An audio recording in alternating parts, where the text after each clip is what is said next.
Bem-vindos ao Observatório da Imprensa. Nesta edição, vamos encarar o comportamento da mídia na cobertura da morte do candidato do PSB à presidência da República, Eduardo Campos. A velocidade e a quantidade de informações atropelam a apuração dos fatos e não sobra tempo para o luto. Para falar sobre o assunto, convidamos a escritora e professora de jornalismo Ana Arruda Calado e o jornalista Leonardo Sakamoto. Veja agora como a mídia foi destaque nesta semana.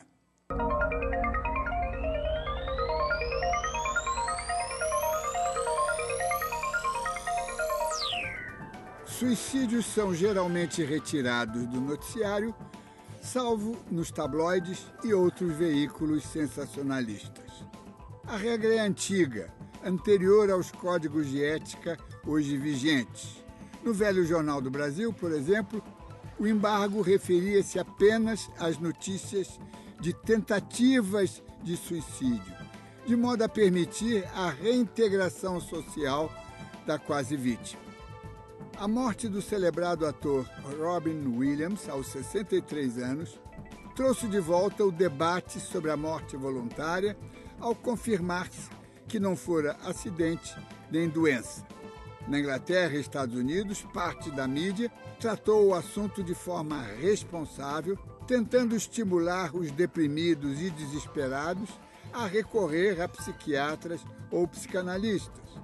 A própria viúva do ator fez um apelo para evitar que o exemplo do marido contagie aqueles em condições de vulnerabilidade. Quando Marilyn Monroe suicidou-se em agosto de 1962, houve um aumento de 12% no número de suicídios.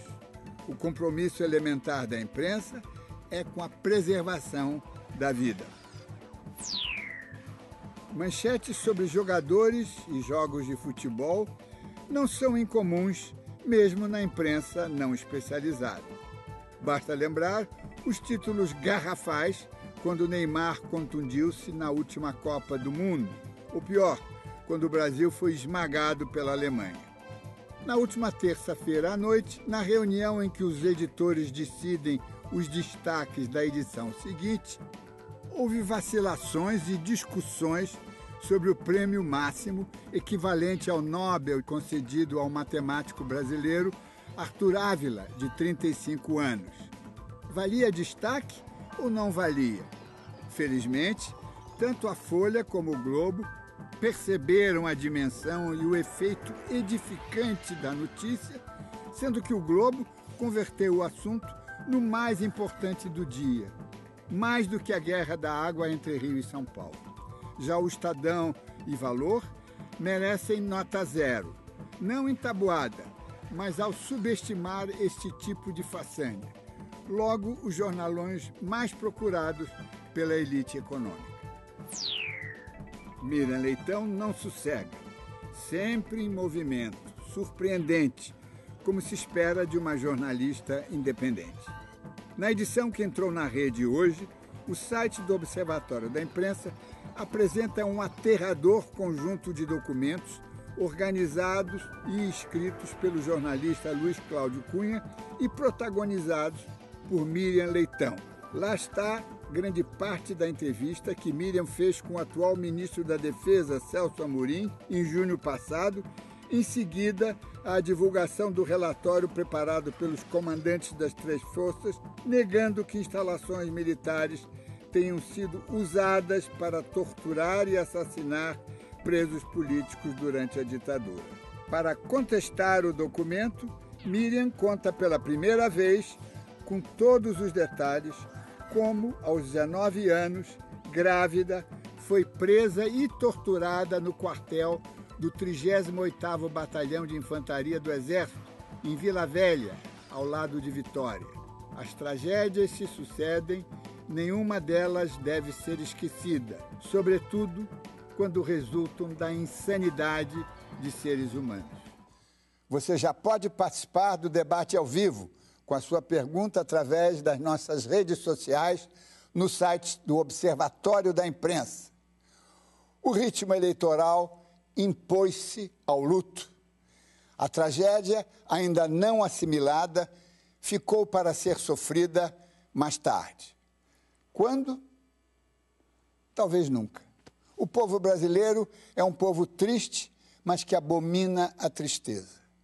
Porque transbordava de vitalidade, Eduardo Campos parece não ter morrido, mas precisa ser lembrado para não dar a impressão de que a censura voltou a funcionar. Bola para frente é o moto nacional, bandeira, veneração, regra básica do nosso manual de sobrevivência. Então vamos em frente, porque a velocidade que impusemos às nossas vidas não nos oferece outra alternativa.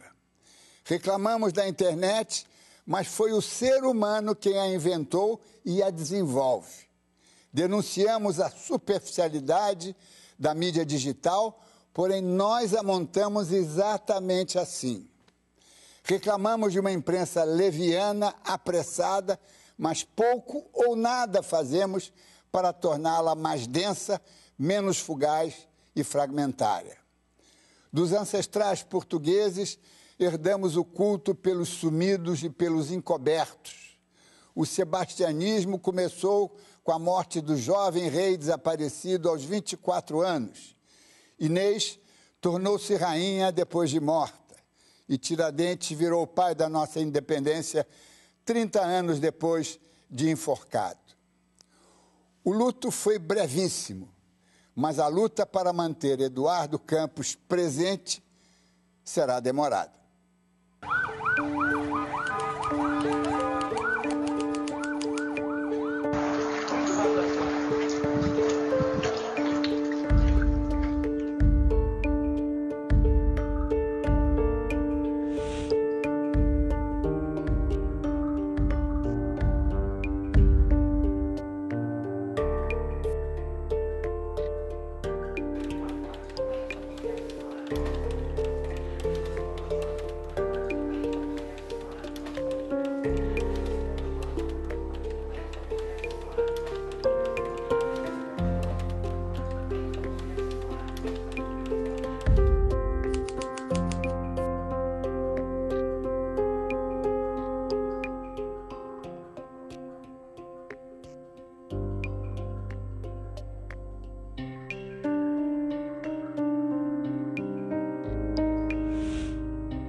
A trágica morte do ex-governador Eduardo Campos mobilizou rapidamente a mídia nacional com uma enorme cobertura, inclusive ao vivo.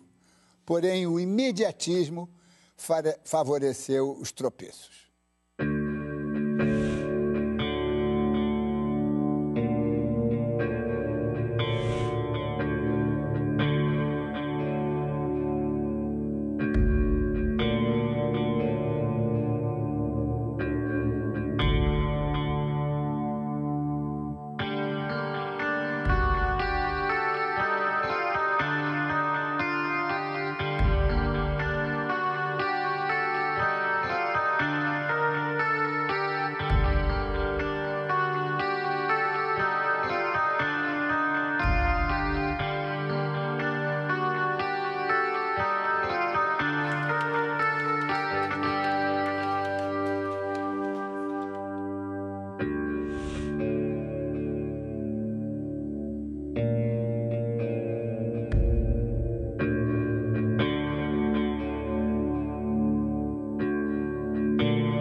Por problemas técnicos, o senador Cristóvão Buarque não pôde participar ao vivo do nosso debate, mas gravou um depoimento para o programa.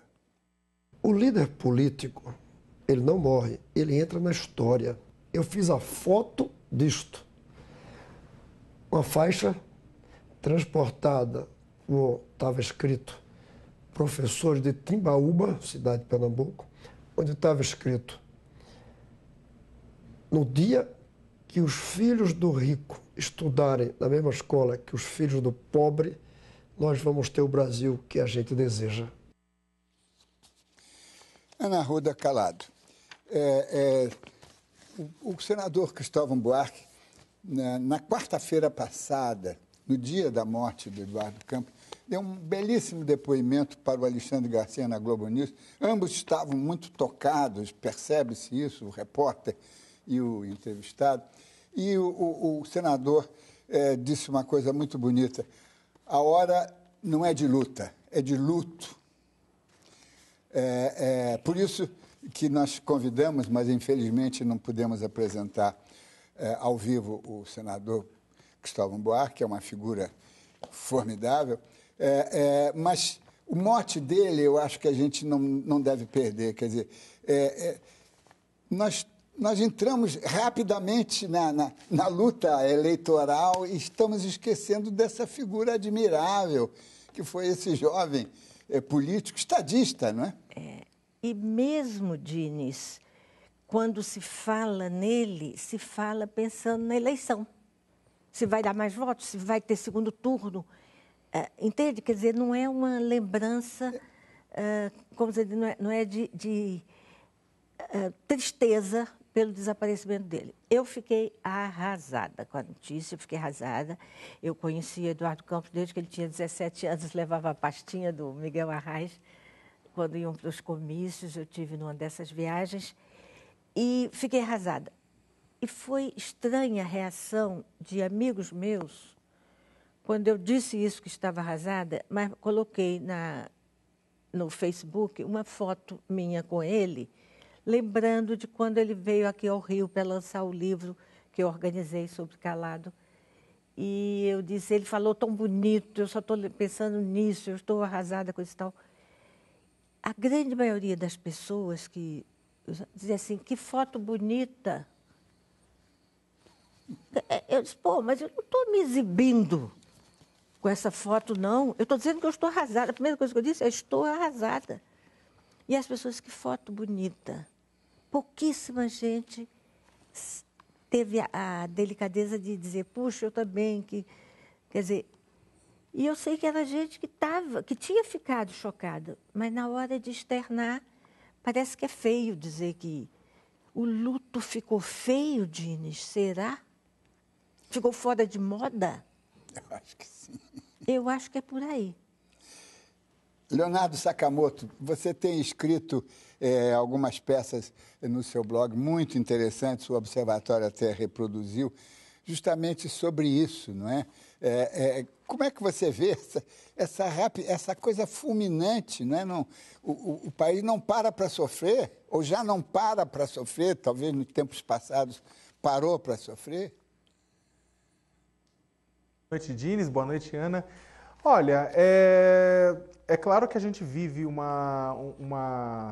a gente adentrou de cabeça numa era de informação, né? Tipo, como você mesmo colocou, a gente desenvolveu a tecnologia, mas a gente não está preparado para usar essa tecnologia, né? Como a gente imaginaria, né? Essa tecnologia nos acelera, né? Nós aceleramos nessa tecnologia, mas essa tecnologia também nos acelera. E ela acaba sobrepondo, né, a acontecimentos, acaba sobrepondo a realidade do dia a dia e a gente acaba não conseguindo viver na plenitude tudo que poderia. O grande problema, na verdade, acho que todo esse processo, né, houve eu vejo no caso da morte do Eduardo Campos e dos outros passageiros do avião, um caso extremo de falta de empatia, né? Um caso extremo em que as redes sociais, a internet, as pessoas que se manifestaram nas horas seguintes, elas acabaram ignorando completamente que haviam pessoas naquele avião. Elas não conseguiram se colocar no lugar daquelas pessoas no avião e acabaram fazendo piadas de extremo mau gosto, acabaram fazendo comentários extremamente violentos, desejando que outras pessoas, outros candidatos estivessem presentes também no avião, ou falando que aquilo foi bem feito, ou de que deveria acontecer com todos os políticos e por aí vai. E isso, do meu ponto de vista, não é simplesmente aquele trauma contra a classe política, não é uma irritação contra a classe política simplesmente. É uma desconexão. É uma real desconexão, é uma espécie de psicopatia.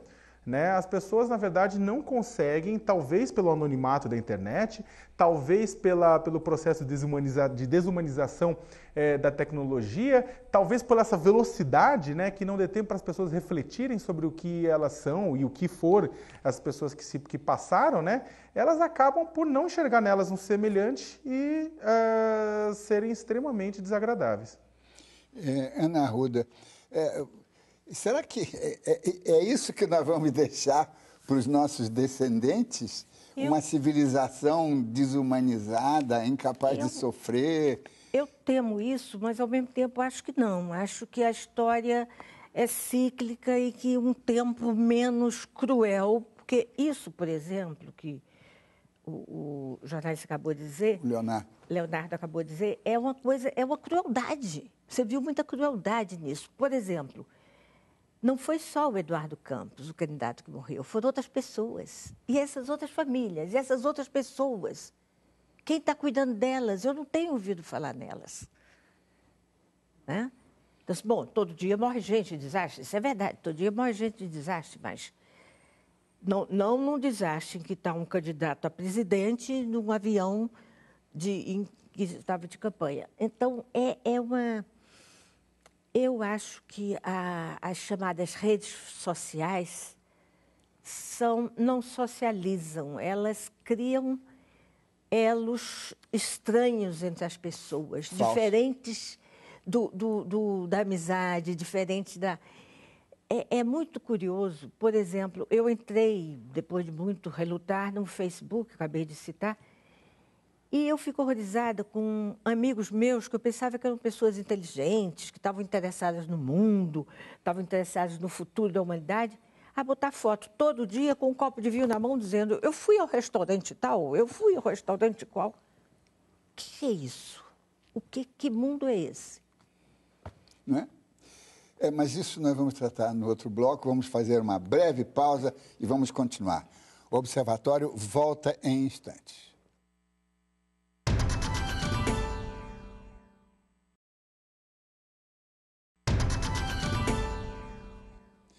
Estamos de volta com o Observatório da Imprensa, que hoje trata da cobertura da imprensa no acidente aéreo que matou o candidato Eduardo Campos. A historiadora Isabel Lustosa relembra outros políticos brasileiros que morreram tragicamente.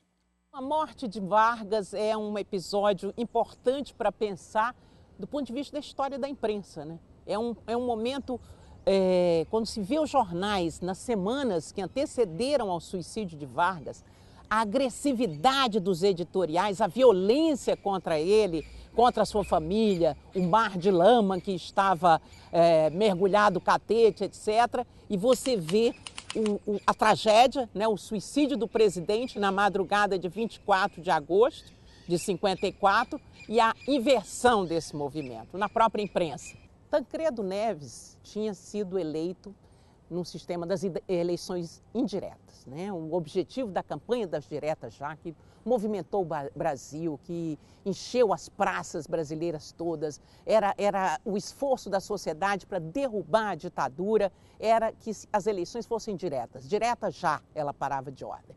Não foi possível, houve uma composição e as eleições foram indiretas. Então, quando o Tancredo, perto da posse, adoece, né, tem a história da diverticulite, e aí os boletins desencontrados da imprensa, está bem, não está bem, isso cria uma sensação de, puxa, a gente está quase lá, né, quase redemocratizando, e de repente o homem cai doente e, para males ou enfim, pelas circunstâncias, ele acaba morrendo antes da posse e quem toma posse no seu lugar é um político tradicional, né, José Sarney.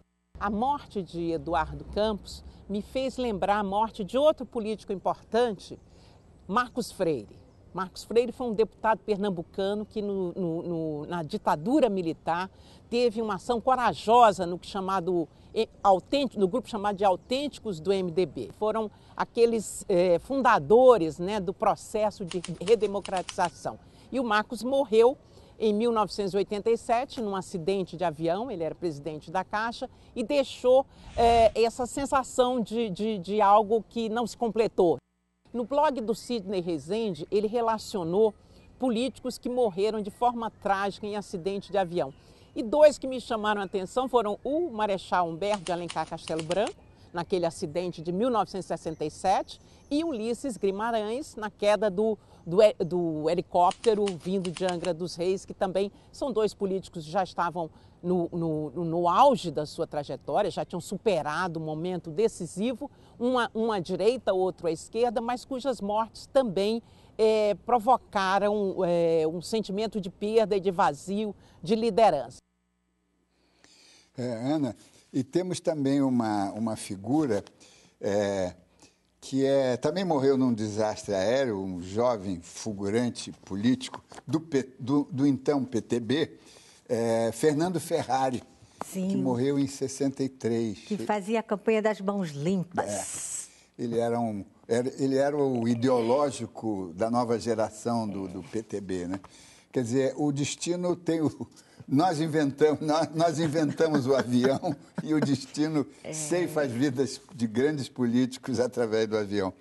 Mas de qualquer forma, essa remissão que a Isabel nos oferece é muito importante. Muito importante para nós pensarmos, porque a gente não pensa, a gente vai levando, não é? Na pressa. Em frente, tem que ser. Fecha, manda brasa. Né? Você tem grande experiência de jornalismo e como é que você vê inclusive as imprecisões da pressa, né? Mas a imprecisão da pressa, eu desculpo. Que absurdo, o repórter caiu na armadilha de um idiota que falou uma bobagem, coisa e tal. Mas pense bem, se o repórter está no local, vem alguém e diz, eu tenho uma história sensacional, se ele não ouve, ele vai ficar parado ali sem nenhuma notícia, aí o editor diz assim, como é que é? Não está acontecendo nada aí, não. Então, é uma máquina. O que eu acho é que tem que se dar a notícia imediatamente, é o ritmo de hoje, não vamos mudar mesmo, mas uma vez descoberto que não era, o próprio repórter tinha que vir a público e dizer, olha, eu me enganei, eu realmente, naquele calor, eu fiquei muito empolgado com a informação parecia muito quente, mas era uma informação falsa, por favor. E eu acho que estava resolvido. A famosa errata, né? Errata, porque não é possível, Dines, fazer rápido e apurar bem. E a notícia tem que ser sempre apurada. Você não pode espalhar boato. O pessoal que usa a internet pode espalhar boato à vontade, adoram espalhar boato, mas o jornalista não. Aí eu acho que há uma diferença enorme e eu fico meio indignada quando diz assim, não, agora com o celular, com a internet, qualquer um pode ser jornalista. Pelo amor de Deus. Tem que haver uma formação específica, tem que fazer... Quer dizer, jornalismo é uma profissão, e uma profissão importante. Então, as pessoas acham que é a mesma coisa. Você tirar uma foto de celular de uma coisa que está acontecendo é dar notícia. Não, não é dar notícia. É tirar uma foto, acabou. Ou aparecer numa foto. Sim, principalmente aparecer. Leonardo Sakamoto, como é que você vê os erros cometidos, né? Tem o famoso episódio de, não sei o que, talvez um estivador que correu logo que ele teria visto os restos mortos. Conta isso, por favor. Não, que um repórter da Globo entrevistou, né, um estivador que, no meio da entrevista, disse que verificou os restos mortais e pôde checar que tinha encontrado o olho claro do governador, do ex-governador, né? Eu fico também, acho que eu fico que nem a Ana, fico um pouco, na verdade, eu fico até com uma certa pena do colega, na verdade, no calor da transmissão, né? Porque ele pode até, na verdade, pensar, olha, eu vou tentar, na verdade, não transmitir essa informação em tempo real, mas a chefia dele certamente vai pressioná-lo, porque se outra pessoa pegar essa história, né, ele vai sofrer pressão, ele vai sofrer críticas por conta disso, né? O problema hoje é que acontece uma coisa muito engraçada, né? A internet, né, ela possibilita uma conexão em tempo real de muita gente para muita gente, né? As pessoas podem a qualquer momento soltar uma informação por Facebook, por Twitter, pelo Instagram, né? E um veículo de comunicação tradicional, ele pode ser, entre aspas, furado, né, a qualquer momento por qualquer pessoa, né? Então, o que acontece muitas vezes é que a gente vê o conhecimento, uma matéria jornalística sendo produzida e transmitida em tempo real à medida em que ela é apurada. Então o que acontece é muito engraçado. Você vê, inclusive, os grandes veículos de comunicação produzindo aquele conhecimento, redigindo e apurando em tempo real, e você vendo isso na rede social do veículo de comunicação, inclusive os desmentidos. É claro, quando os mentidos acontecem. Mas morreu também a Renata Campos e o filho. Não morreu. Não, estava tal pessoa no avião. Não estava. As pessoas vão apurando e vai aparecendo aquela apuração, né? O grande problema é que se todo mundo pudesse consumir todo esse processo de apuração, poderia até ser didático, na verdade. Mas o grande problema é que as pessoas, assim como uma audiência de rádio, na internet também a audiência muitas vezes é rotativa. As pessoas entram no processo, assistem um pouco, leiam um pouco, depois pula para o site seguinte e não vai se informar da retificação do outro site.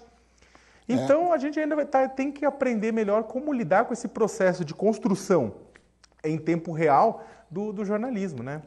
Inclusive essa notícia, essa suposição, essa falsa notícia, esse factoide, de que a Renata Campos e o filho mais velho estariam no avião, ela chegou a ser publicada ou postada em algum portal, não é?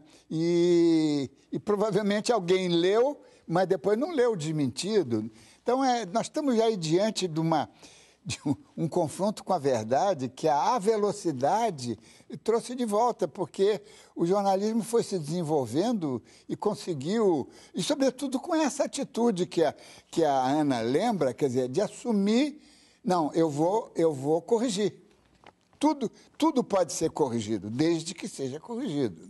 Se você não tem compromisso com a verdade, você tem que pedir o boné e pendurar as chuteiras, não é? O grande problema, na verdade, é a gente conseguir, e aí tem um outro grande desafio do jornalismo, que é manter também essa audiência cativa, né? Exatamente, para esse pessoal poder acompanhar esse processo de produção em tempo real do conhecimento, né, e poder absorver isso, como é que você mantém isso de forma cativa? O que hoje no jornalismo, não é de hoje, você bem sabe disso, você coleciona causas sobre isso, mas o que temos, na verdade, é que muitas vezes para manter essa audiência cativa nesse processo de conhecimento coletivo da informação, apela-se para o sensacionalismo, apela-se para muitas vezes a algumas ações bastante questionáveis, né, de você garantir. Quanto mais quente for a informação, quanto mais escandalosa for a informação, né, isso acaba sendo publicado para poder reter o contato com o público, né? Só que aí eu fui verificar no Twitter e no Facebook de alguns grandes veículos de comunicação e você vai ver alguns tweets e algumas postagens de Facebook têm muito mais audiência do que outras. Então esse conhecimento ele não é construído de forma linear, ele é de forma não linear e o pior, de forma que se você for considerar por esse ranking de audiência, ele não faz sentido, né, muitas vezes. Então eu acho que a gente, aí para finalizar, eu acho que a gente vive um momento de adolescência da internet. A gente vive um momento em que a gente passou a infância, em que as pessoas descobriram que tem partes do corpo, né? Nossa, descobri que tenho órgãos sexuais, né? E agora, na adolescência, as pessoas estão usando loucamente esses órgãos sexuais, assim, sem muita reflexão, sem muita responsabilidade. Eu, particularmente, acredito que isso tem limite. Isso vai ter limite, porque a gente vai acabar colocando limite nesse processo. Por moralismo? Não, por necessidade de convivência. Porque, caso contrário, as pessoas vão evitar espaços de discussão virtual exatamente pelo medo de que esses espaços de discussão virtual levem mais à desinformação do que à informação. Então, as pessoas vão acabar regulando esse processo, pelo menos eu espero. Agora, tem uma coisa, eu quero aí retomar e até mencionar um programa de uma emissora concorrente, mas que se desincumbiu muito bem, que é justamente o programa do Alexandre Garcia com o senador Cristóvão Buarque, no dia da tragédia, não é? Ou melhor, na noite, quer dizer, sei lá, 12 horas depois, estava fazendo um apelo para que se vestisse o luto e não se pensasse na luta política que viria logo em seguida, fatalmente. Quer dizer, ambos tiveram essa nobreza, não é? de assumir isso. Não, vamos sofrer, vamos ver o que o Brasil perdeu, uma figura... eu acho que há jornalistas e há jornalistas. Eu acho que aí nós temos que começar a rever se nós não estamos... sem querer, tomando freio nos dentes e fazendo aquilo que a internet faz, não é? E a televisão, sobretudo a televisão por canal, não é? Ela pode fazer uma coisa melhor, mais digna, mais nobre, não é? Como é que você vê isso, Ana?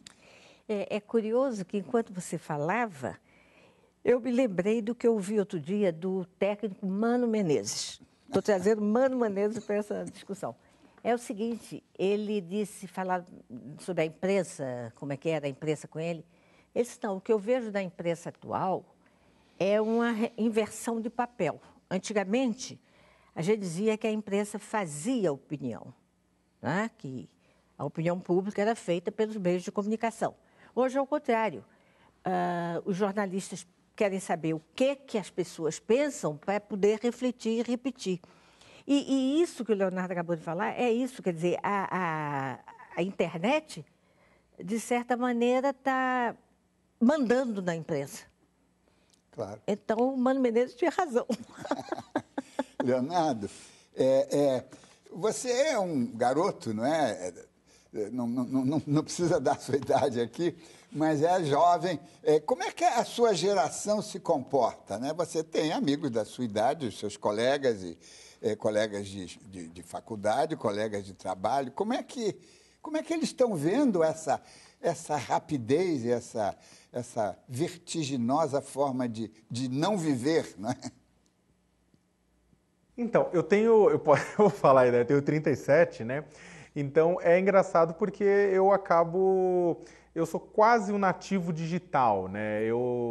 Se for considerar os primórdios eu vi, tipo, o processo de entrar o computador em casa, né, tudo, então eu fui aprendendo a usar a internet. Então, digamos, eu e meus colegas, o pessoal da minha geração da faculdade, dos veículos de comunicação, nós a boa parte de nós já encaramos com uma certa naturalidade alguns desses processos, né. Agora, o mais interessante, né, é que a gente ainda nós tivemos a nossa formação básica, né, a nossa formação jornalística, né, em ainda, digamos, um jornalismo 1.0, né.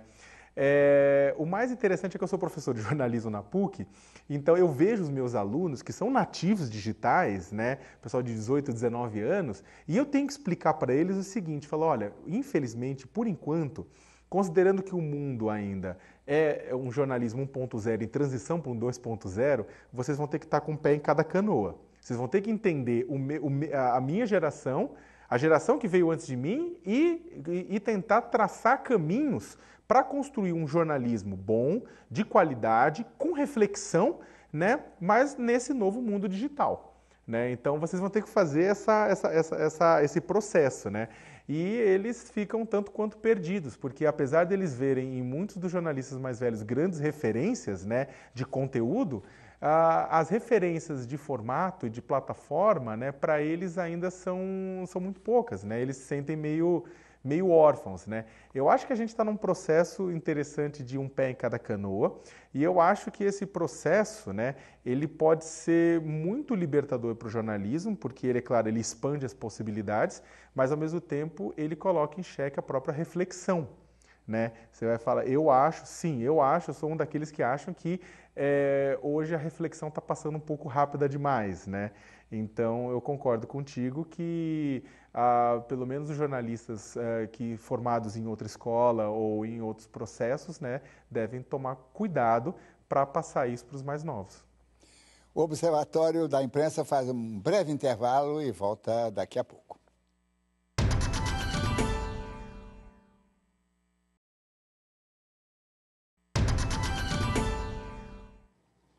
O Observatório da Imprensa está de volta com um programa que discute a necessidade do luto nas grandes tragédias.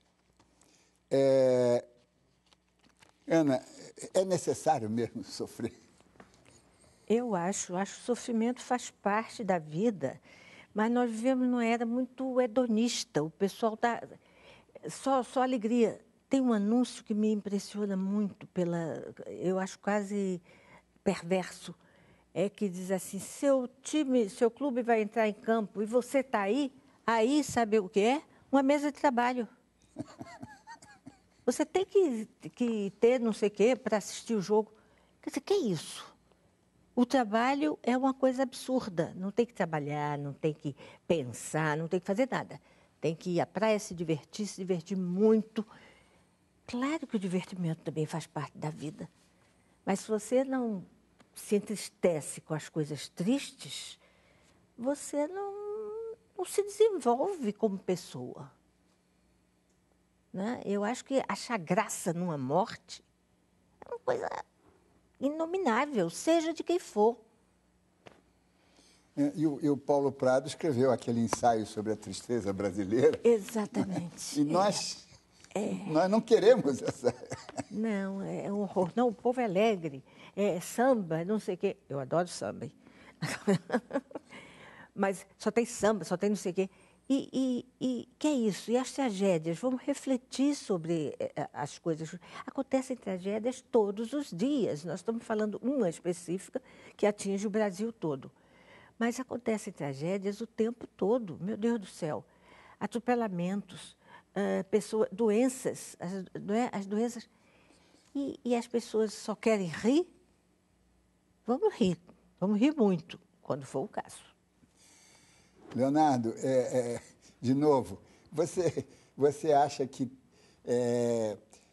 o que nós chamamos de humanismo está virando coisa superada, ultrapassada, para botar no armário?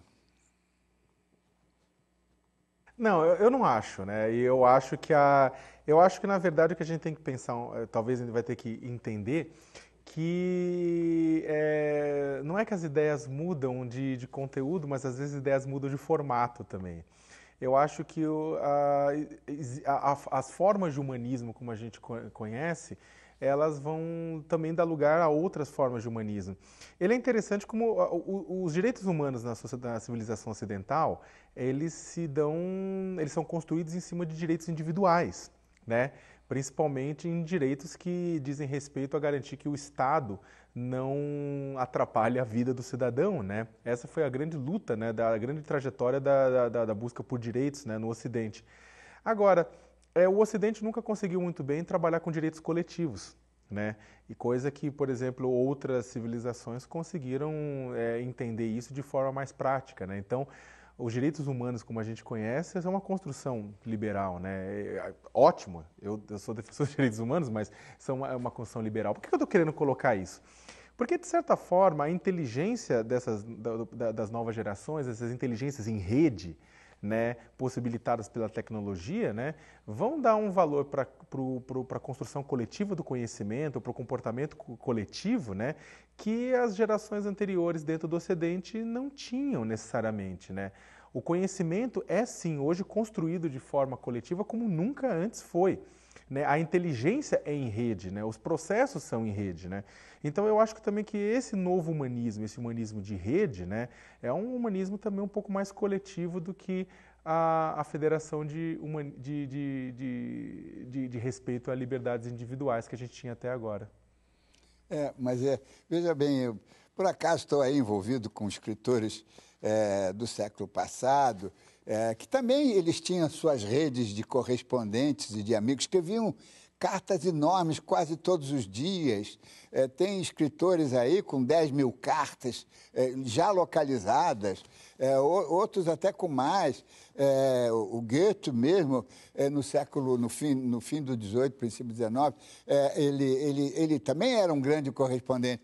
E isso era uma rede, era o e-mail da época, não é? E isso não desumanizou ele, não é? O que está acontecendo, eu acho que as mensagens estão desumanizadas. O uso da palavra está desumanizado, não é? Como as coisas já não comovem mais, a gente está usando palavras mudando o sentido, não é? Estamos usando palavras novas, recicladas, que não dizem a mesma coisa. Não sei. Eu queria que você que é o filósofo de plantão da sua geração, queria que você ouvi-lo.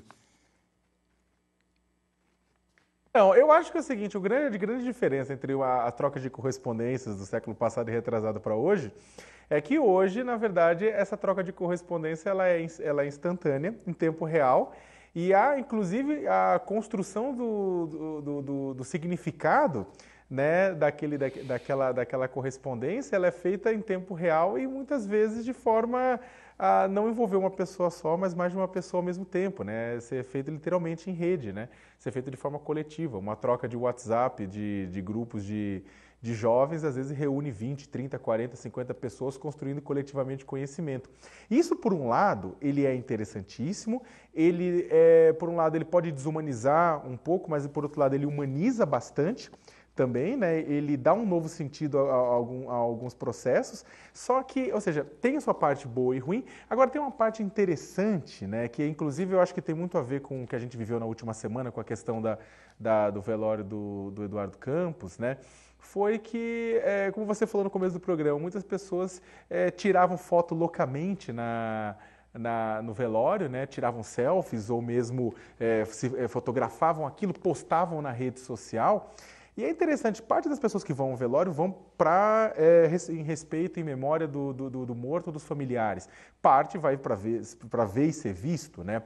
Parte vai por curiosidade. Agora tem uma parte que muitas vezes é empurrada, inclusive pela mídia, que vai para esses eventos, como um evento coletivo mesmo, só que ele só vai sentir que está presente lá se ele receber validação coletiva de muitas curtidas no Facebook, de muitos compartilhamentos no Twitter por parte dos seus amigos. Ou seja, a experiência dele, aí sim, isso eu acho uma coisa complicada. E aí tem que pensar a questão da desumanização nesse processo. Porque para esse pessoal, só vai fazer sentido a presença naquele velório na hora que outras pessoas virem que ele está no velório, curtirem e falar, nossa, você está aí, etc e tal. É um pouco semelhante ao que a gente vê muitas vezes com aquelas caças ao tesouro, gincana virtual, que acabou se transformando numa visita ao museu. Você vai na frente de um quadro, tem milhares de pessoas fotografando e a pessoa só vai se sentir completa, só vai sentir que esteve vendo a Mona Lisa quando postar a foto da Mona Lisa na rede social e os amigos curtirem, darem um like naquilo. Esse é um processo que eu ainda gostaria de entender por completo aonde ele vai dar. Ana, trazendo o assunto para, digamos, para o objeto e o motivo direto desse programa, que é a morte de Eduardo Campos, quer dizer, quando é que a gente vai botar luto por ele? Não, eu acho que nunca mais, porque agora vai ficar a eleição, vai ficar essa discussão louca, se o PSB... você vê que o PSB não fala mais nele, nem o partido dele, né? Então, eu acho que não se vai botar nunca. A família vai botar, claro. Nem sei se vão conseguir, porque eles estão tão pressionados a entrar nesse jogo político, nessa coisa, que eu nem sei se a família mais próxima, a viúva, os filhos, vão poder. Eu acho que daqui a muito tempo é que... vai cair a ficha. Vai cair a ficha, exatamente. Mas, por enquanto tiver essa eleição, aí não vai acontecer. O fato dele ter morrido ficou menor. Pois é. E isso me leva a comentar um texto da revista Economist, desta semana, mas saiu na quinta-feira passada na Europa e nos Estados Unidos e chegou aqui no domingo. Né? E eu li hoje o obituário, que é a última página. E eles fizeram um obituário do Eduardo Campos. E um texto bom, né? muito... Como todos os obituários são primorosos. Aqui ele inclusive, provavelmente o repórter, eu suponho que sei quem fez, ele percebe-se que conheceu o Eduardo Campos, o jeito do Eduardo Campos falar, de pegar na mão, pegar na pessoa. Quer dizer, essa coisa, o nosso velho jornalismo tradicional já não faz mais isso. Não traz de volta a pessoa. Como é que ele falava? Não, os obituários são quase currículo vitae. Exatamente. Prontuário. Cadê a pessoa ali? Gente está rara. Gente é coisa rara. O próprio conceito de obituário, como é que você vê isso, Leonardo, nas suas turmas, né? O obituário hoje, ninguém... não, isso é coisa velha, né? Aqui, obituário, necrológico. Como é que você vê isso? Não só o obituário, Diniz, acho que o próprio consumo de biografias, né? De uma maneira geral, isso é muito interessante. Você vai fazer essa discussão sobre a importância de você conhecer a vida de uma pessoa, de você, através desse processo de conhecer a vida da pessoa, também se conhecer um pouco, né? Por tabela, né? E é interessante como e contar a vida de uma pessoa, ela não é um trabalho fácil, não é um trabalho curto, é um trabalho longo, é um trabalho exaustivo e rende. Pessoas interessantes podem render longas biografias, né, que são interessantes. E, infelizmente, longas biografias como longos textos, né, muitas vezes são deixados de lado exatamente porque eles são longos, né? Então, você vai pegar uma grande quantidade de leitores, né, ele não tem paciência, ele não tem tempo, né, para entender, né, a complexidade da vida de alguém. E aí sim, eu acho que é um processo muito triste, porque a partir do momento que você perde esse tempo e essa vontade de se dedicar a compreender a complexidade da vida de outra pessoa, você acaba, na verdade, se desconectando da própria raça humana, né? Aí eu acho extremamente complexo. Muitas vezes as pessoas falam, nossa, a gente vai ter que inventar, através dessas plataformas digitais, novas formas de comunicar e de passar essa complexidade. Sim, concordo, mas a leitura, ela, independentemente da plataforma que tiver, a leitura ela continua em muito sendo o carro-chefe desse processo, né?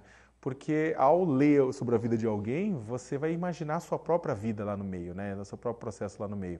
Então, eu acho que, nesse sentido, a gente vai precisar, novamente, também desenvolver saídas para isso. Eu acho os obituários, por exemplo, da Folha de São Paulo, uma coisa muito, muito delicada, né? Muito interessante, a pessoa que faz os obituários, né? E já me emocionei com vários deles, né? Ana, a semana passada, terça-feira passada, mais ou menos a essa hora, o Eduardo Campos estava sendo entrevistado no Jornal Nacional. Eu assisti. 12 horas depois, nós estamos já recebendo, um pouco mais de 12 horas depois, estamos recebendo já as primeiras informações sobre a morte dele. Quer dizer, foi uma coisa tão viva ele falando, e no dia seguinte ele morto. Eu acho que a televisão não deixa as pessoas morrerem, talvez, não é? É claro, também isso. Mas eu acho que ninguém quer saber de morte, sabe como é? As pessoas não querem saber, por exemplo, o Leonardo estava falando uma coisa interessantíssima sobre, quer dizer, tudo que ele disse foi interessante, mas agora, né, sobre essa questão da vida, de você ler uma biografia porque você está interessado na vida das pessoas.